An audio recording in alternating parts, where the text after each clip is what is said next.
prison. Nous ne sommes pas des poltrons. Nous nous sommes toujours battus dans ce pays pour des avancées démocratiques. Et ce qu'on a envie de faire dans ce pays aujourd'hui, nous ne l'accepterons pas. Pour comprendre cette colère, il faut revenir quelques semaines en arrière. Le 5 décembre, il est radié de l'Assemblée nationale avant d'être éjecté la semaine suivante de la mairie de Dakar. L'ex-maire dénonce un braquage. Le braquage de la ville de Dakar. À l'endroit de ceux qui ont braqué la mairie de Dakar, je souhaiterais leur dire que quand on est braqueur, on est braqueur. De banque ou d'institution, on est braqueur. Eux, comme tous les complices qui ont participé à ce braquage, je souhaiterais seulement leur rappeler qu'on parle d'un braquage.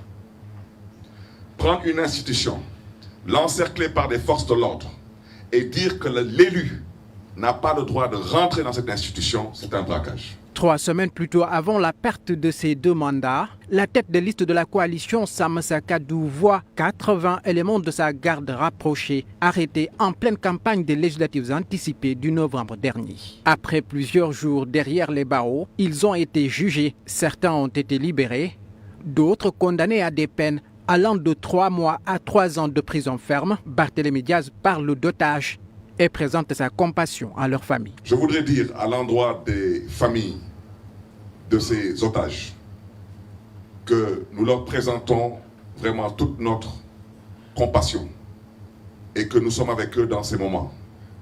Aujourd'hui, ils ont libéré une 50aine de personnes. Il reste un peu moins d'une 30aine de personnes actuellement en prison.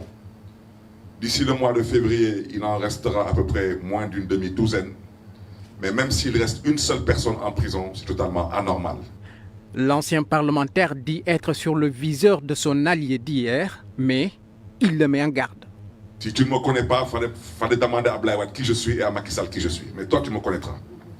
Parce que tu as peut-être connu un ami, mais là, tu connaîtras maintenant un vrai adversaire politique.